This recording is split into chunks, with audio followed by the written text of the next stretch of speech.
If you can hear me and somebody else can't, would you just let them know that we're about to get started? Well, welcome. I'm glad you're here. It's great to have you here. I hope you've had a good weekend thus far. It's not the prettiest day of the weekend, but here we are together, and that's always a good thing. Yesterday, here at the church, we did one of the saddest funerals that I've had in my decades of ministry, and that was for a man who was 56 years old and died of ALS. So basically somebody just a couple of years older than me with children, 3 children in his case, that are just years, a couple of years older than my own children. And his kids laughed and talked and all the rest, and yet, as you can imagine, the immense amount of suffering that goes into that and questioning and wondering why is just suffocating. I compared it in the sermon that I did to like concrete being laid over, roots of plants and the rest, and you just think, well, there's no hope that's ever going to emerge from that, because if you haven't noticed, people that lay concrete for some reason don't notice that roots of plants still give life. But these shoots are kind of hard to come by sometimes in our lives when we're suffering, and that's an extreme example like the Skeen family. But all of us have seasons of life where we suffer and we wonder where God is. Now again, as a preacher of a sermon like that, what I worried about, having not known his kids very well, was, are they angry at God? Are they upset, and it's justifiable, right? Hans Kuhn, a great Catholic theologian, called basically the problem of evil the bedrock of atheism. It's why we don't believe. It's why we look around the world about us and we say things aren't put to rights, and they're never going to be right. There can't be a God that's good and just and has power and all the rest if the world looks like this. Now, you won't be surprised, I hope, that these questions aren't new to us. In fact, most of us, although we go through deep, valleys of despair and loss like that family did, for most of us, probably most of us gathered here today, we have bad seasons in life, but that's not really, those are kind of extreme examples. But what happens when an entire people, a people of faith, go through such an event, and how do they maintain any sense of faith in the midst of it? Well, this happened to the people of Israel, that they had to collectively go through a death of sorts of everything that they thought was right and dear, and who they thought God was in the mix of their lives, how they thought God was going to show up. And by the way, God did not. And they had to go through that crucible of agony and yet come out on the other side with anything resembling faith. And I would tell you that having done this, the entire reason that we have a Bible at all, certainly an Old Testament, is because they came through that crucible of faith. And hopefully that'll make some sense as we go along. But they, as people, suffered the worst tragedies collectively that they could imagine.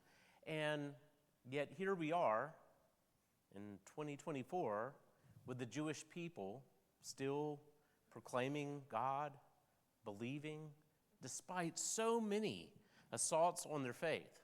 And this is just, one ancient one. We know very well, very modern ones, even contemporary ones in our own society right now, assaults on their faith. So how do they, maintain that? I wondered that as a preacher yesterday at this funeral. How do people keep faith in the midst of suffering and tragedy? Well, one of the places that we look to is Scripture, which after this great calamity was compiled, and we'll get into that in a little while. But one of the voices that arises in Scripture, in the book of the prophet Isaiah, is this voice of hope. And this voice erupts in poetic literature right in the midst of the tragedies that you would think would unravel the people of Israel. The worst thing that ever happened to them, the worst thing imaginable, is precisely where they start to kind of hope to have hope, if that makes sense. They kind of dare to believe that maybe the bad places in their lives weren't the only things that were there to dictate the stories of their lives. And it all comes because of a prophet. One of my favorite books by my favorite Old Testament professor, Walter Brueggemann, is Finally Comes the Poet. And what he's saying in the title of that book is that the poet of Isaiah, the poetry erupts precisely to a people in despair at their worst moments and tells them that God has not forsaken them, that this new turn, this terrible turn in their destiny as a people is not a dead-end street, that God doesn't just do dead ends, certainly even cul-de-sacs, but God does U-turns and finds us a way to get together in hope. And lo and behold, as you can tell from the slide up there, because I also say the Christian faith and have Jesus on the cross, this becomes a model of what Jesus is up to in the Gospels. How Jesus enters into the human story, but not with bravado and triumphant, majesty. Every time that his disciples and society around him thinks that he needs to claim power. I mean, I think this is the tragedy of a Judas in the world, in the Scripture, thinking that the way to get at this is somehow different than how Jesus intends to do it, through suffering and tragedy, meeting God's purposes through that for somehow that becoming triumph. I mean, we, in our dark places again, are tempted, like I hope that family is not drugged into right now, to believe that in their hopelessness and their despair, that God is dead, not present, doesn't care, all the rest. Well, Isaiah, this prophet who finally comes, would say that that's definitely not the place and the case. So, in the midst of Isaiah, we have these mysterious things called servant songs, and they're suffering servant songs, oftentimes called, and we're going to deal with those over the next 3 weeks. To get to these songs, and that's where they are, we'll come back to that, but the first thing that you have to understand is the exile of the Jewish people in Babylon. Now, I have talked about this repeatedly. If y'all have been in this class, you've heard me talk about this. And the reason I do this repeatedly is I don't know any way to understand the Bible, certainly the Old Testament, but I actually don't think you can understand the New, because Revelation talks about, Babylon within it, without understanding this incident within these people's lives. So, the northern kingdom of Israel, the northern half, so to speak, of Israel had been totally decimated by the Assyrians in the 700s BC. And the southern portion, called Judah, while we have Judah, where Jerusalem is, has survived. They weren't overtaken by the Assyrians, and they had a kind of an idea of themselves that they were God's chosen, that those crazy northerners, they got what they deserved, but we're God's special people, and so we don't ever have to suffer in that sort of way. Well, along came this terrible empire called Babylon, and they arose and they came right to the gates of Jerusalem And to the moment that they overcame those gates, the people of Judah thought, well, God's going to save us. You know, we're special. We have a unique place in the world, and God's going to take care of us. Well, the problem is they were toppled.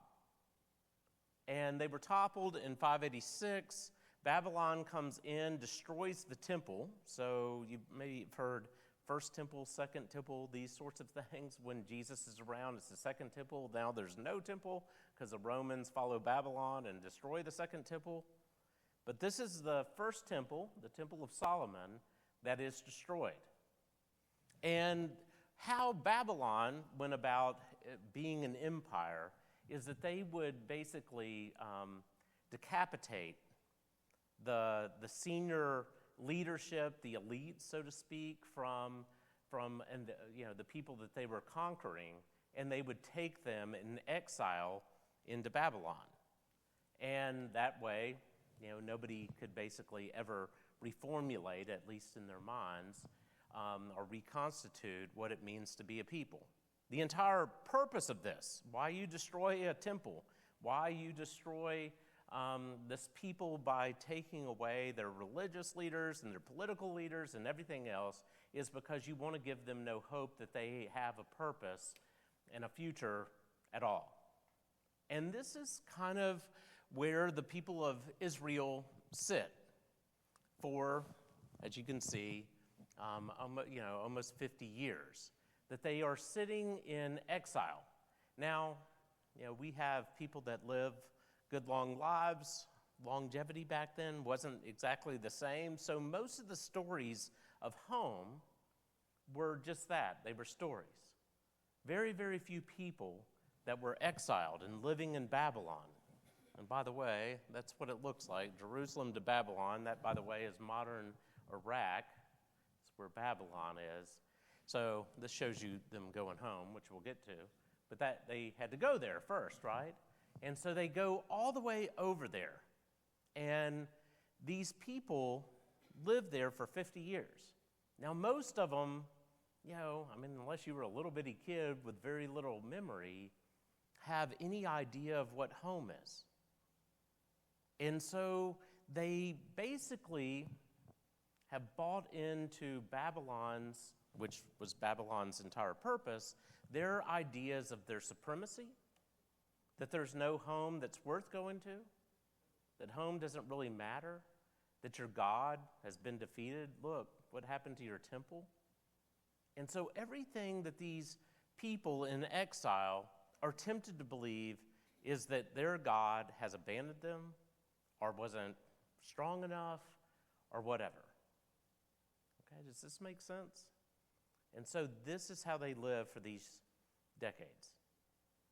Now, this is important to what's going to come next. So I'm going to pause for a second. Does anybody have any questions or comments? All right, well, I guess I conveyed it well. So, and you're going to hear, by the way, and listen for it, a lot of our psalms that we do in worship. By the waters of Babylon, then did I weep. And they came along and they said, tell us stories about Jerusalem. Sing us the songs of Jerusalem. They're mocking them. It's like if America were totally defeated and we were, cast off and taken away to some place, and they said, well, sing us that Star-Spangled Banner. That's a pretty hymn. They're mocking them and stuff. And so their entire identity, could you imagine? Such a displacement. And the entire purpose of this, from Babylon's perspective, is to totally say, we're supreme again. There is no future for you. Your God, if this God ever existed, is certainly inferior to ours. And that's the theological and just kind of sociological place that they find themselves, okay? So a voice arises out of this, and it's this prophet, this poet called Isaiah. Now, if you've ever heard Handel's Messiah, it starts right with these words, right? So this is called, you can impress your friends for coming to the class, Deutero-Isaiah. Can you see that it starts at chapter 40? So first Isaiah, Deutero means second Isaiah. First Isaiah is saying, hey, you're not as special as you think you are, and you may have bad things happen to you, and this sort of thing. So this first, and by the way, these are not, Isaiah's different people here. I don't mean to blow your mind, but this is an ancient practice of speaking in a prophetic voice, but from different times and taking up that voice again. So the first Isaiah is before the exile and saying, you've done these terrible things and calamity's going to come. And hardly anybody believes them. Jeremiah at the same time is saying the same things. Jeremiah is the weeping prophet because in a society where you think you're God's favorite and all the rest, nobody believes you. Who are you to talk to us like that, Jeremiah? And so Jeremiah is mistreated and weeps because Jeremiah says the way that you're going about doing your society and your life is sure to topple, and nobody wants to hear it. And that's kind of first Isaiah from chapter 1 to 39.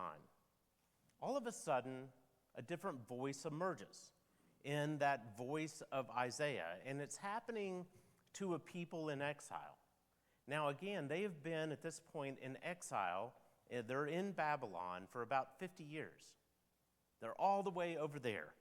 Any stories of home are just that. They're just kind of, grandma stories about some past that you don't know.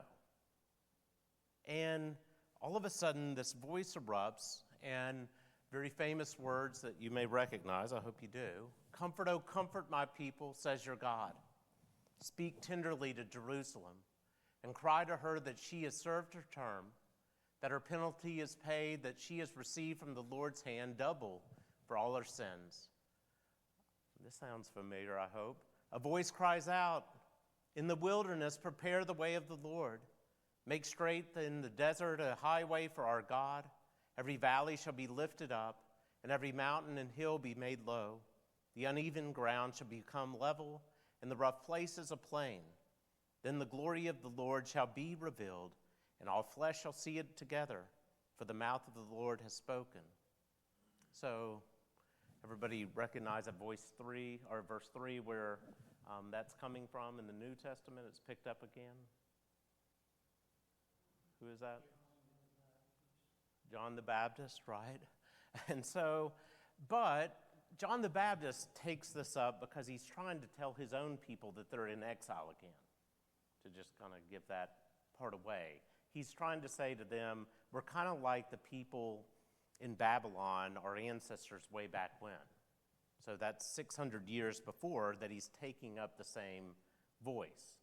But here, the voice cries out, again, in the wilderness, prepare the way of the Lord. So we'll go back here. What is it between, if you know your geography whatsoever, between Babylon and Jerusalem? Desert, wilderness, nothing.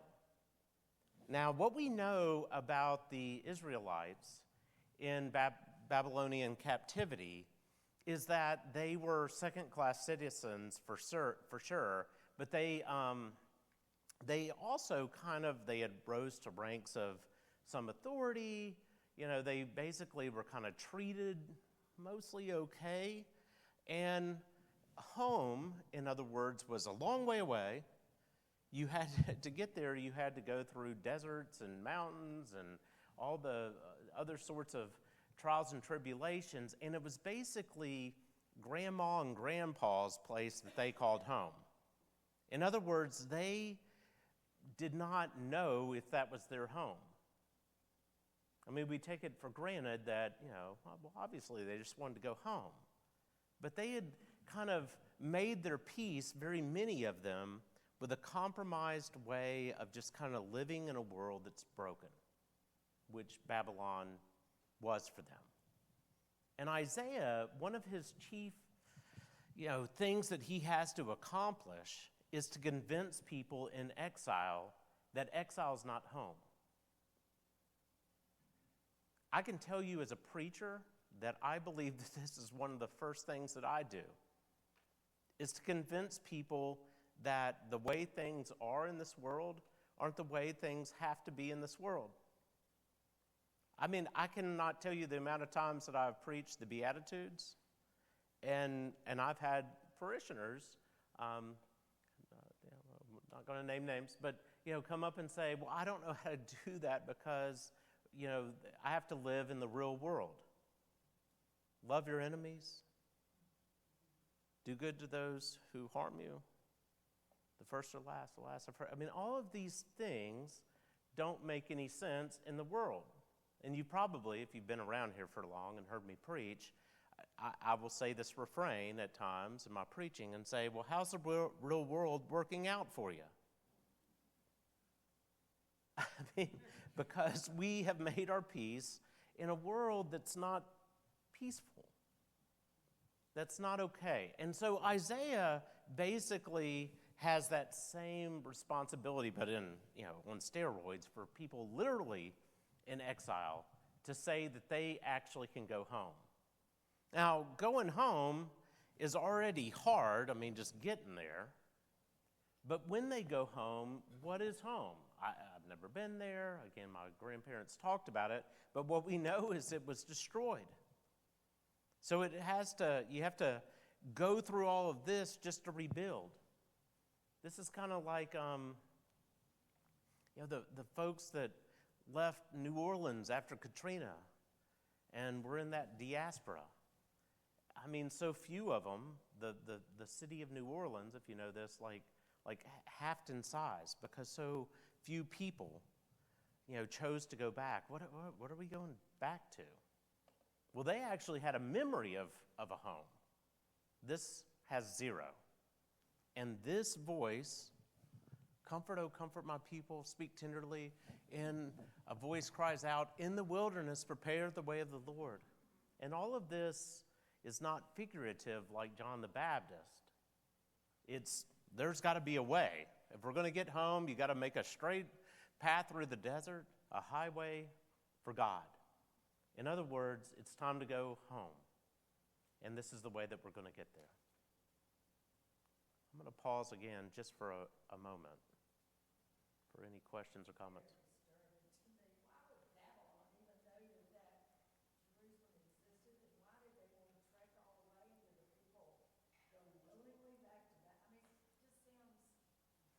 Why does Russia overcome Ukraine?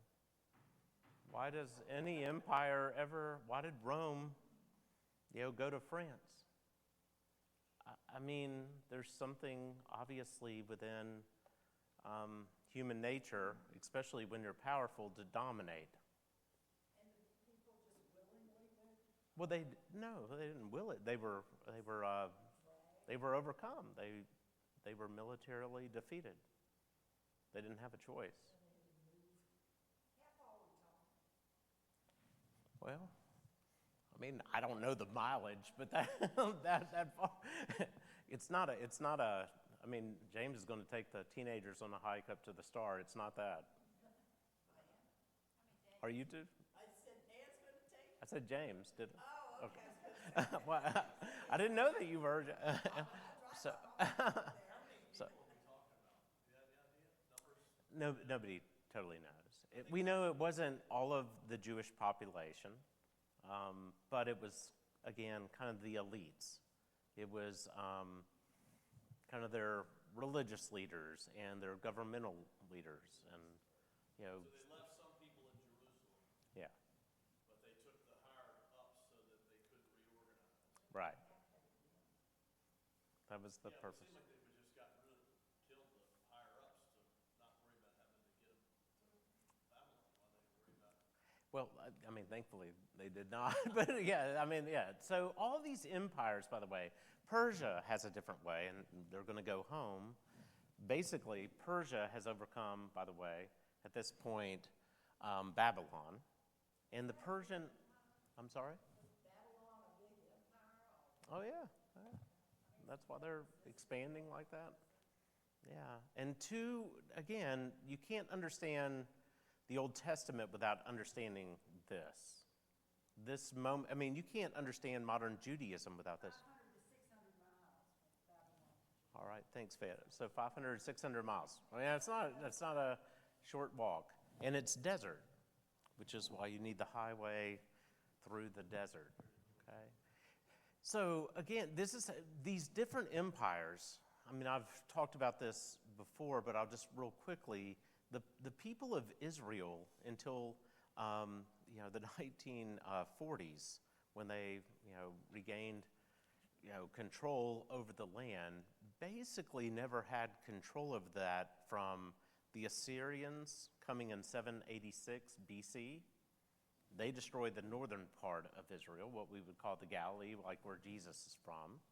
586, it's Babylon. The Persians then in 536 displace the Babylonians. The Persians, their way of allowing conquered people to exist is to allow them to go home. So this is why they can go home. You can go home as long as you remember who's in charge. This is the same way that the Greeks, who are going to overtake the land, ultimately do. And there's a brief respite. That's where we get Hanukkah, with a Maccabean revolt from the Greeks that happened, about 150 years before Jesus. And there's a very brief time that they have control over their destiny again. Then it's the Romans. And the Romans do the same thing as these other empires. You're fine. You can worship. You can do what you want as long as you remember who's boss. In 70 AD, they forgot who's boss. The Romans destroyed the Second Temple, and the Jewish diaspora happens.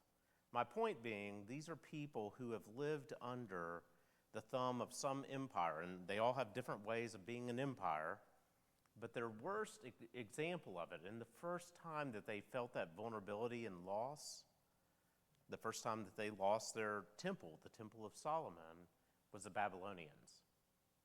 Now, when they come home, and I'm giving some things away, I want to be able to get through the stuff, but just for historical context, when they get home, they said, oh my gosh, we almost lost everything. Not only our home, but all of our traditions are oral traditions. All of our stories, what becomes the Bible, are oral stories. And so we need to put them together. And King Hezekiah, when they come back together and start trying to figure out how to be a people again once they finally get home, one of the first things they do is compile their stories, and that becomes the beginning of the Old Testament.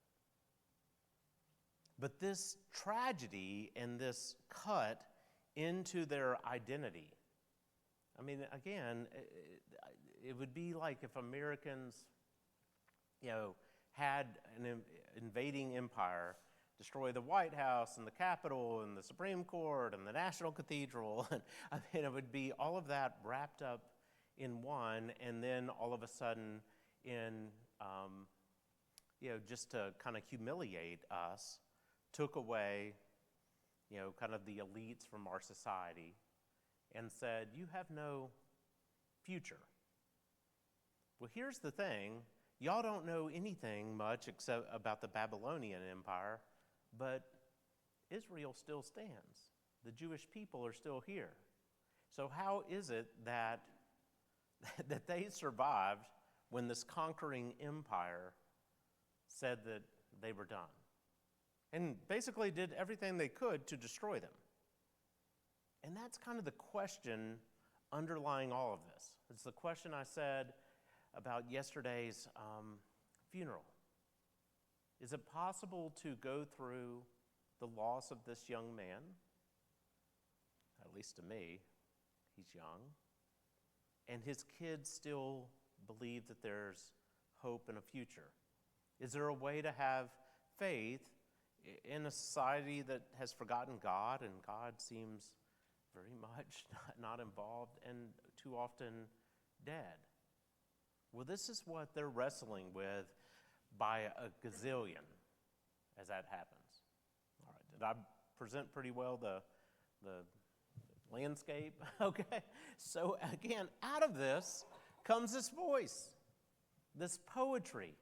That's why my favorite book, again, finally comes the poet into that malaise and that desolation and that hopelessness. Comes a voice that says there's a different way to be. But you have to interpret life in human skin. Why is it that God isn't always immediately there when we want God there? Why have we suffered? Why aren't we exactly, why isn't the world as it should be if God is okay? Now, part of that, of course, is us, right? I mean, you can deal with the problem of evil very easily by saying, well, human beings make terrible mistakes, and of course we do, over and over again.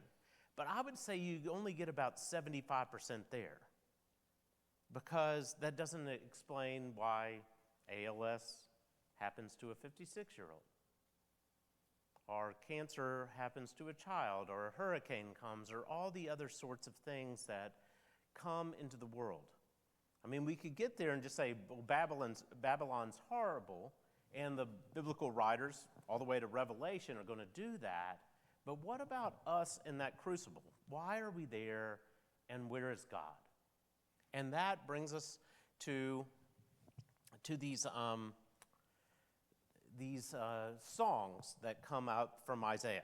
Now, you're going to hear from my favorite Old Testament professor. By the way, he did one of our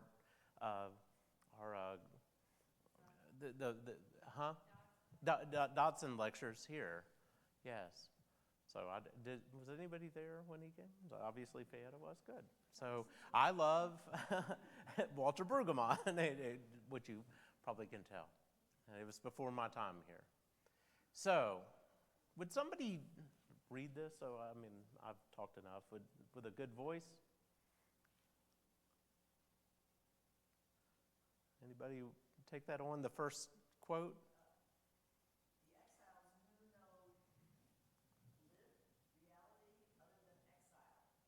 could imagine no other status. They accepted Babylonian definitions of reality, not because they were convinced, but before Isaiah, no alternatives were available. These Babylonian claims seemed as if they would endure to Perpetuity. This exile community was in despair because it accepted these claims, not knowing any other options were available. So again, they sat in exile, and exile was the only reality that they could imagine. Babylon was sure to tell them that's all that was available to them. In the same way, why would people react to Jesus of Nazareth in all of his ways of describing a new reality? Why do we react that way now? Why do we search for hope in a world that can kind of squash it down like the cement over the roots and say that there's no possibility of any future here? Well, this is the world that they lived into. They only lived reality they knew was exile. And what I want to convince you of is that we all live in exile. Now, it's not exile, to the extreme way that these, explicitly exilic Jews lived in Babylon, but that we live in a world that's not as God would have it to be. And we don't have to compromise ourselves and accept that reality. Again, as I said, how's reality working out for you? How's the real world going? We don't have to say that that's all that there is, that 56-year-olds die of ALS, and that's sad in our world, and that's the end, but we just, put on a good face and move forward. That's not all that there can be in the world, is what it means to be a person of faith. But you don't just do this as kind of an exercise of kind of overcoming the world and one day it'll be different, or otherwise there would never be a Jesus event. I mean, if God were basically saying, well, the world is terrible, exile is all there is, it's basically a dumpster fire, and I'm just going to let it be that. But here's the good news. You just one day get to an escape, basically like my dad as a jet pilot in the Navy, you can hit eject at death and just kind of float off into heaven, and you're done with this world as it is. Well, then why did Jesus take human form and heal and clothe and feed and embrace? And why did he tell us to do the same? Well, the reason we do that is we're assaulting the idea that exile is our home. When we build Habitat for Humanity houses, when we help tutor community youth program kids, when we show up on a Sunday, when there's a million other things to do, we say that Babylon is not home. This is what they were tempted to believe, and Isaiah says, nope, that's not real. Would somebody read the second quote? It was the peculiar vocation of Isaiah to construct poetic scenarios of alternative reality outside the prosaic control of the empire. These fresh alternatives liberated the Jewish exiles to think differently, act differently, speak differently, and sing differently. So this isn't only, by the way, happening in their heads again. This isn't like, I live in the real world, and then I have a spiritual side, right? And sometimes we want the church and Christianity to be that. They literally were in exile, and they literally had to walk home across a desert. But the only way to do that was to recognize their exilic status and to believe home was worth going to. To believe that compromised state wasn't all that there could be. Would somebody do the third? At this point, I guess it's Ann. Go ahead. There enters a new word, a new hope, a new verb, a new possibility. It is not a new truth, but rather one long known that had been greatly forgotten. So it's not a new truth that emerges. They seize a hold of something ancient.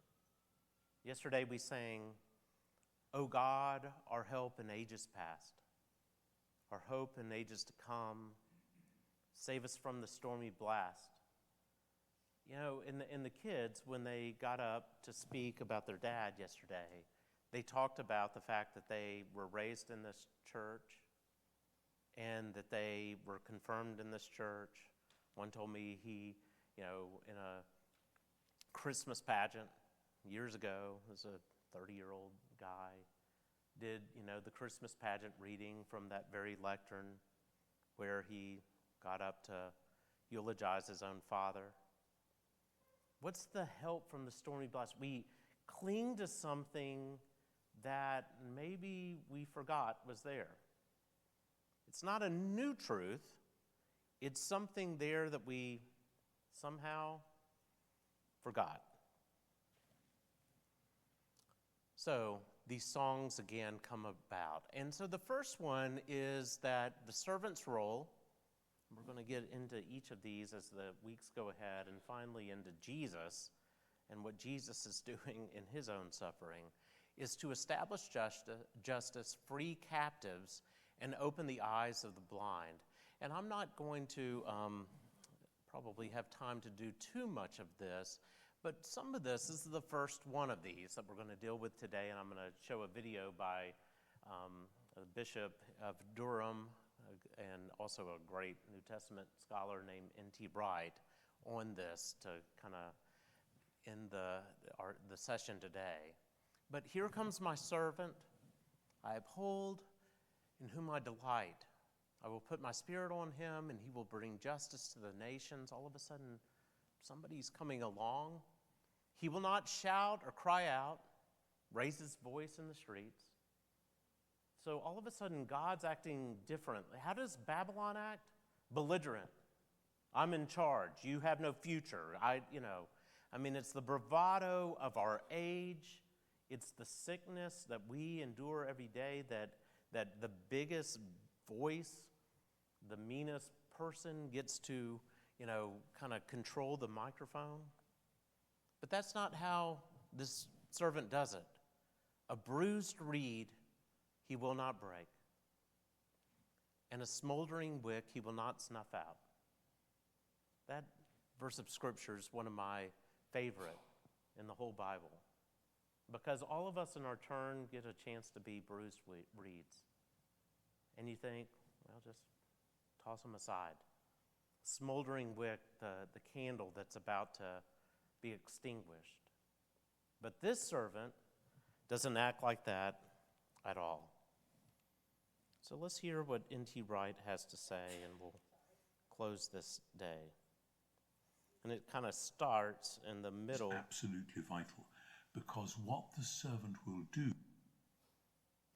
will be what God does by his Spirit in and through the servant.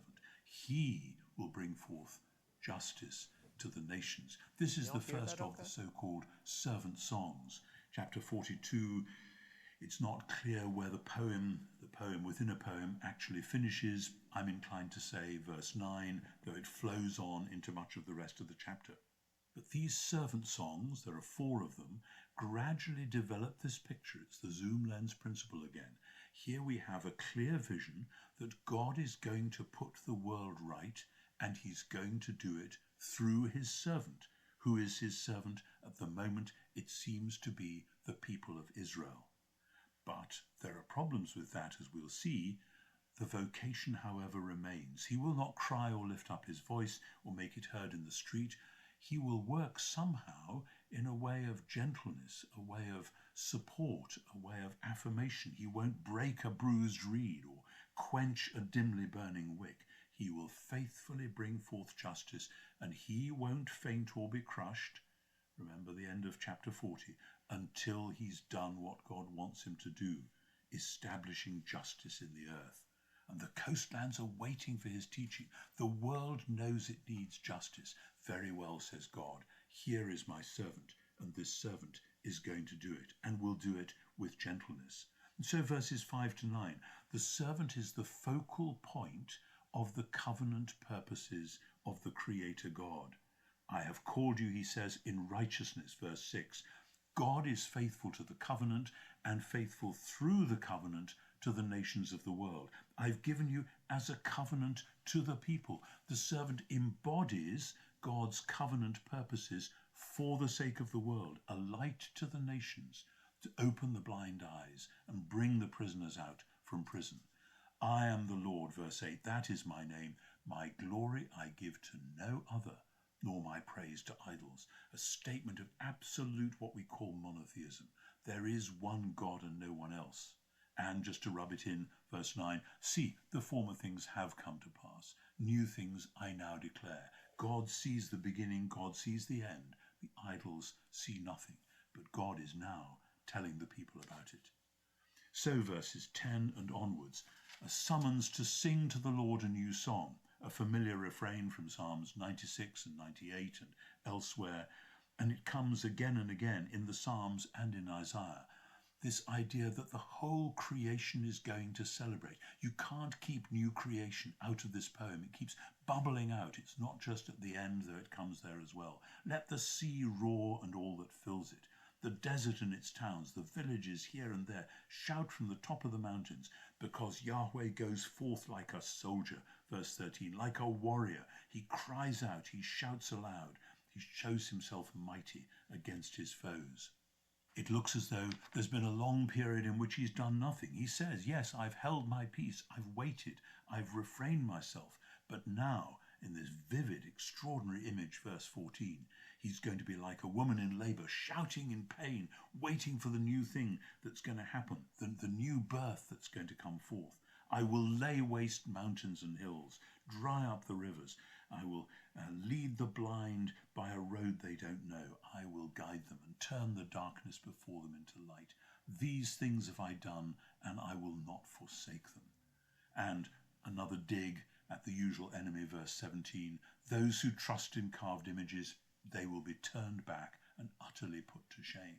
But then we face the problem that Israel, the people of God, the servant people, appear themselves to be blind and deaf. They're not getting it. They're not seeing the point. Who is blind but my servant, or deaf like my messenger?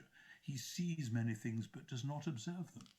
The Lord was pleased for the sake of his righteousness, verse 21, to magnify his teaching and make it glorious. But this is a people robbed and plundered. They're trapped in holes. They're afraid. They're hiding.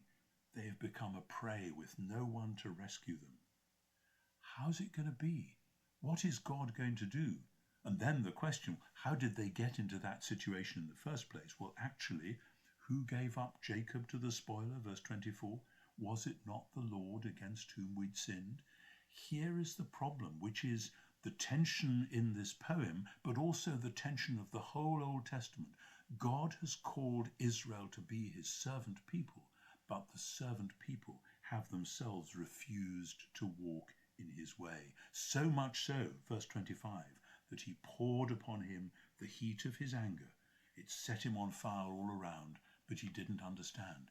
Here is the tension. It's the tension which is only resolved in this poem when we get to chapters 52 and 53. And it's only ultimately resolved in the whole of the Bible when we get to the picture of Jesus in the four Gospels in the New Testament. It's the tension between the purposes of Yahweh through Israel for the world and the fact that Israel, the servant people, suffers from the same disease as the world to whom they are taking the medicine. So chapters 41 and 42 end with this puzzle. We have seen the sovereign God. We have witnessed his triumph over the idols of the world. He knows the end from the beginning. He can do whatever he wants. They can do nothing. Israel is his servant people, and yet Israel is sinful and incapable and blind. What is to be done? And the prophet says, now read on and I'll tell you.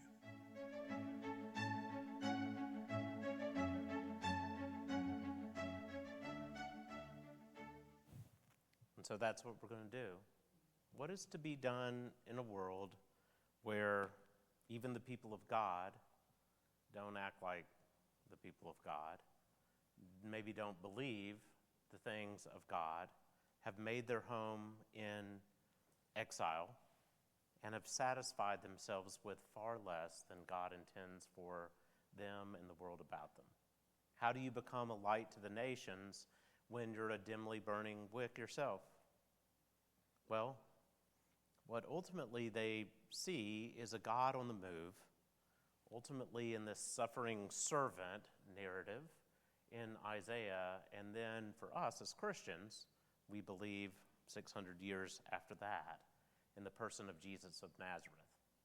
Why do we not have to make our home in exile? Why is the real world never just okay? Because we have the one that overcame death and the grave, and that came into our exilic stories and said, that's not your home. You don't have to live there. So, over the next 2 weeks, we'll explore that more. I'm glad you were here today. Hope you have a blessed day if you've been to church. If you haven't, we'll see you down there in a moment.